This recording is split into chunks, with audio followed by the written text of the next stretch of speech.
Seorang anggota militer Israel mendapat hukuman dari IDF gara-gara menyebarkan video saat dirinya ikut dalam operasi penyelamatan sandera di Gaza.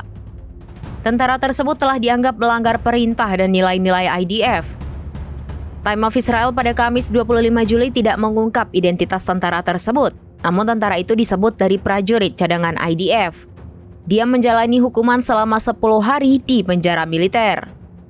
Selain itu, ia juga dipecat secara permanen dari dinas kemiliteran. Keputusan tersebut dibuat oleh Komandan Brigade ke-98 beserta komandonya.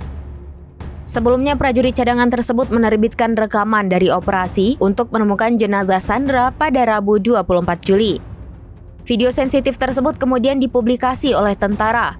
Peristiwa tersebut sangat fatal hingga membuat IDF marah.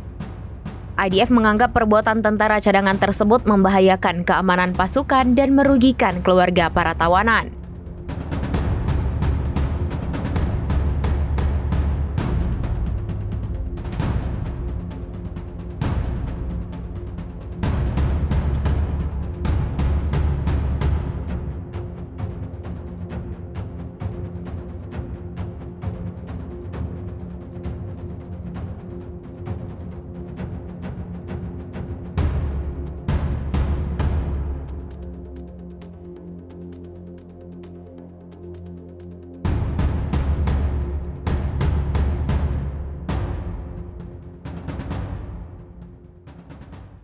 Download Tribun X sekarang, menghadirkan lokal menjadi Indonesia.